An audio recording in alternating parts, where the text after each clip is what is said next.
আজকে আপনাদের মাঝে খুবই গুরুত্বপূর্ণ একটি রোকিয়ার আমল আপনাদেরকে বলে দিব ইনশাআল্লাহ। যাদেরকে জিনে ধরে, আমাদের সমাজের মধ্যে, এলাকার মধ্যে বিভিন্ন জায়গা থেকে আমরা এই কথা শুনতে পাই যে রাত্রে ঘুমের মধ্যে স্বপ্নে যোগে শয়তান আক্রমণ করে, জিন্নাত আক্রমণ করে। এমনকি ঘুমন্ত ব্যক্তি ছাড়াও সে এরকমভাবে সবসময় ভয় পায়, এরকমভাবে হতাশ হয়ে থাকে, তার কোনো ভালো লাগে না, তার ব্যবসা বাণিজ্যের মনে উন্নতি নাই। জিন্নাত তাকে বলক মেরে রাখছে, যে কোনো দিক থেকে সে এরকমভাবে উন্নতি লাভ করে না, সফলতা পায় না, সব সময় তার ব্যয়োন্নতি হইতে থাকে। এমনকি রাত্রেবেলা সে আজে বাজে স্বপ্ন দেখে, খারাপ স্বপ্ন দেখে। তার মানে আপনি নিজেই এটা বুঝতে পারবেন যে আপনাকে জিন্নাত আক্রমণ করতেছে, খারাপ শয়তান আপনাকে এরকমভাবে পাকড়াও করতেছে। তো এই জিন্নাতের আক্রমণ থেকে আপনি কিভাবে আল্লাহ রাব্বুল আলামিনের সাহায্যের মাধ্যমে বেঁচে থাকতে পারবেন, পরিত্রাণ পাবেন, এরকম একটি গুরুত্বপূর্ণ বিষয় নিয়ে ভিডিও নিয়ে আপনাদের মাঝে উপস্থিত হয়েছি।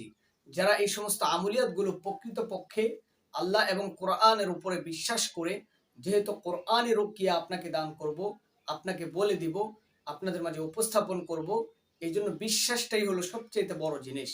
কারণ আমাদের মালিক, আমাদের প্রভু, এই দুনিয়ার নিয়ন্ত্রণকারী হলো একমাত্র মহান রব্বে করিম, রব্বুল আলামিন আল্লাহ তাআলা। প্রিয় দিনদার ভাই ও বোনেরা, রুকিয়া করা জায়েজ আছে।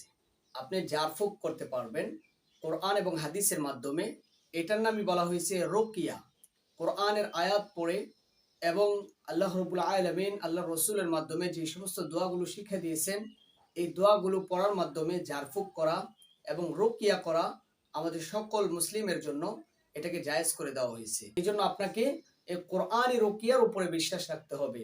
আপনি জাদু করবেন, ম্যাজিক করবেন, কুফরি করে নিজেকে রক্ষা করবেন, কখনোই সম্ভব হবে না, কখনোই সম্ভব হবে না। এই সমস্ত আমলিয়াত যেগুলো বলবো, রুকিয়াগুলো বলবো, এগুলো যদি আপনি করতে পারেন, আপনার রোগীকে যদি আপনি দিতে পারেন, সে অবশ্যই সুস্থতা লাভ করবে, আল্লাহ তাআলা তাকে সুস্থতা দান করবেন। তো প্রিয় দিনী ভাই ও বোনেরা, তো আপনাদের মাঝে যদি কোনো রোগী আসে অথবা আপনাদের পরিবারের কোনো মানুষ যদি এরকম অসুস্থ থাকে, জিনের হ্যাঁ ইয়ের কারণে, জিনে ধরার কারণে, জিনে আক্রমণ করার কারণে, জিন্নাত তাকে এরকম ভাবে রাত্রে ঘুমন্ত অবস্থায় স্বপ্ন যোগে বিভিন্ন এরকম ভাবে ডর ভয় দেখানোর কারণে একটা মানুষ যখন অস্বস্তি বোধ করবে, অসুস্থ হয়ে যাবে, আপনি নিজে তাকে এই রুকিয়াটা করে দিতে পারবেন। অথবা সে যদি দিন সম্পর্কে, কোরআন সম্পর্কে ভালো জ্ঞান রাখে, সে নিজেও তার এই রুকিয়াটা করতে পারবে। এবং এই রুকিয়াটা করার পরে আমি যেভাবে বলবো, 7 দিনের ভিতরে আল্লাহ যদি আপনাকে সুস্থতা দান করে, হাজারো শুকরিয়া। আর যদি সুস্থতা লাভ না পান, যে এখনো জিনের দ্রব্য আপনার উপরে আছে, রোগের উপরে আছে, তবে আমাদেরকে ইনশাল্লাহ বলবেন। যথাসম্ভব আপনাদেরকে রুকিয়া এবং তদবির বিষয় সংক্রান্ত আলোচনাগুলো করে আপনাদেরকে বুঝিয়ে দেওয়ার চেষ্টা করবো ইনশাআল্লাহ। প্রিয় দিনী ভাই বোনেরা, এই রুকিয়াটা করার জন্য আপনাকে এরকম সত্য পথ অবলম্বন করতে হবে, ভালো হইতে হবে, আল্লাহর উপরে বিশ্বাস, একিন, এটা সবসময় রাখতে হবে। 5 ওয়াক্ত নামাজের পাবন্দি করতে হবে। প্রিয় দিনী ভাই বোনেরা, জাদু মন্ত্র কুফরি করে কোনো কিছুই হবে না যদি আল্লাহ না চায়। আল্লাহ যদি দিয়ে দেয়, আল্লাহর পবিত্র কালামের রুকিয়ার মাধ্যমে সবকিছু আল্লাহ তাআলা আপনার উপরে জায়েজ করে দিবেন। দিনী ভাই বোনেরা, কোরআনী তাবিজের মাধ্যমে তাবিজ ঝুলানোটা, তাবিজ শরীরের মধ্যে রাখাটা, এটা নিয়ে কিছু মতানৈক্য আছে। আপনি চাইলে করতেও পারেন, নাও করতে পারেন, কিন্তু আপনার রুকিয়া করাটা কিন্তু সম্পূর্ণরূপে জায়েজ। কারণ আমরা হাদিস থেকে জানতে পাই, আল্লাহর হাবিব সাল্লাল্লাহু আলাইহি ওয়াসাল্লাম রুকিয়া করছেন। রুকিয়া করছেন পবিত্র কোরআনের বিভিন্ন আয়াতের মাধ্যমে। রাসূলুল্লাহ সাল্লাল্লাহু আলাইহি ওয়াসাল্লাম রুকিয়া করছেন এবং মানুষকে জারফুক করে দিয়েছেন এবং সুস্থতা লাভ করছেন। রাসূলুল্লাহ সাল্লাল্লাহু আলাইহি ওয়াসাল্লামকে জিনের এবং এই শয়তানি দ্রব্য থেকে, অত্যাচার থেকে, জাদুমন্ত্র কুফরি থেকে তো আল্লাহ রাব্বুল আলামিন এই কোরআনের মাধ্যমে হেফাজত করেছেন। আল্লাহ রসুলকে 4 মাস পর্যন্ত, 4টা মাস পর্যন্ত অসুস্থ বানায় রাখছিল, পাগলের মতো করে রাখছিল। কিন্তু আল্লাহ তাআলা এই কোরআন রুকিয়ার মাধ্যমে, কোরআনী আমলের মাধ্যমে, কোরআনী জারফুকের মাধ্যমে নবী করিম সাল্লাল্লাহু আলাইহি ওয়াসাল্লামকে আল্লাহ সুস্থতা দান করছেন। সেই পরিপ্রেক্ষিতেই আজকে আপনাদের মাঝে এই কোরআনী রুকিয়া নিয়া 100% গ্যারান্টি এবং খুবই কার্যকরী এই রুকিয়াটা আপনাকে বলে দিচ্ছি। আপনি এটার উপরে আমল করেন, নিজে করেন, রোগীকে দেন। কোনো কিছু বুঝতে অসুবিধা হলে কমেন্ট করবেন, আমাদেরকে জানাবেন। যথাসম্ভব আপনাদেরকে প্রশ্নের উত্তর দেওয়ার চেষ্টা করব, সাহায্য সহযোগিতা করার চেষ্টা করব ইনশাআল্লাহ তাআলা। দিনী ভাই ও বোনেরা, যে কথাগুলো বললাম আপনি সহি এবং সলিড থাকার পরে আপনি এই তদবিরটা করবেন। আপনি অবশ্যই 7টা জায়গা থেকে, কয়টা জায়গা থেকে? 7টা স্থান থেকে। এটাকে বলা হয় স্রোতের পানি নেওয়ার জন্য। স্রোতের পানি, সমুদ্রের পানি, বন্যার পানি আনার জন্য। যদি আপনি বন্যার পানি, 7 জায়গার পানি, 7 ঘাটের পানি ব্যবস্থা করতে না পারেন, তা আপনি কি করবেন? 7 জায়গার 7টা মসজিদ থেকে আপনি বোতলে করে পানি সংগ্রহ করবেন। 1 বোতল পানি 7 জায়গা থেকে নিয়ে আসবেন অল্প অল্প করে। মসজিদের পানি পবিত্র। এটা হলো মানুষ অজু করে খাইতেছে।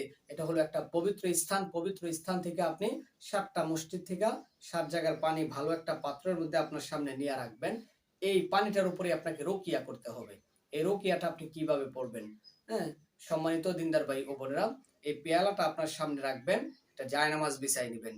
এই জায়নামাজের উপরে বসে আপনি অবশ্যই নিরিবিলি একটা স্থান, নিরিবিলি একটা রুমের মধ্যে, যেখানে কোনো মানুষ থাকবে না, যেখানে একটা নিরিবিলি একটা স্থান থাকবে, শরীরের মধ্যে খুশবু, আতর এরকম ভাবে লাগাই নিবেন। তারপরে আল্লাহ রাব্বুল আলামিন, আল্লাহর হাবিব প্রিয় নবী করিম সাল্লাল্লাহু আলাইহি ওয়াসাল্লামের উপরে আপনি 7 বার দুরূদে ইব্রাহিম পাঠ করেন। দুরূদে ইব্রাহিম অর্থাৎ আমরা নামাজের মধ্যে যে দুরূদ শরীফটা পড়ি, আল্লাহুম্মা সাল্লি আলা, আল্লাহুম্মা বারিক আলা। আমি আপনাদেরকে পড়ে শোনাবো না, ভিডিওটা লম্বা হয়ে যাবে। শুধুমাত্র বলবো, আপনারা এরকম ভাবে নোট করে নেবেন, তারপরে করবেন। যদি কোনো বুঝতে অসুবিধা হয় আমাদেরকে কমেন্ট করে জানাইবেন, আমরা আপনাদেরকে বলে দিব। তো আপনি কি করবেন? মাত্র 7 বার দুরূদে ইব্রাহিম পাঠ করবেন। 7 বার পাঠ করে এই পেয়ালাটার মধ্যে একটা ফুঁক দিয়ে দেন। তারপরে ইনশাআল্লাহু তাআলা আপনি কি করবেন? সূরাতুল ফাতিহা, উম্মুল ফাতিহা, কোরআনের মূল, কোরআনের মা, কোরআনের বড় একটা অংশ যেটার মধ্যে কাজ করে এই সূরাতুল ফাতিহা। হ্যাঁ, এই সূরাটার নাম হলো সূরাতুশ শিফা। যেটা পড়লে, যেটার উপরে আমল করলে আল্লাহ আপনাকে শেফা দান করবেন। 7 বার সূরা ফাতিহা পাঠ করে এই পেয়ালাটার মধ্যে ফুঁক দিয়ে দিবেন। তারপরে আপনাকে যে কাজটা করতে হবে, সূরাতুল ইখলাস মাত্র 3 বার পাঠ করলে আল্লাহ পবিত্র কোরআনের সওয়াব আপনাকে দান করেন। সূরা ইখলাসটা 7 বার পরে আপনি ফুঁক দেন। আলহামদুলিল্লাহ। তারপরে সূরাতুল ফালাক এবং সূরা নাস, অত্যন্ত কার্যকরী 2টি সূরা, অত্যন্ত কার্যকরী 2টি সূরা। আল্লাহর হাবিব অসুস্থ হওয়ার পরে আল্লাহ তাআলা এই 2টা সূরার মধ্যে 11টা আয়াত আছে।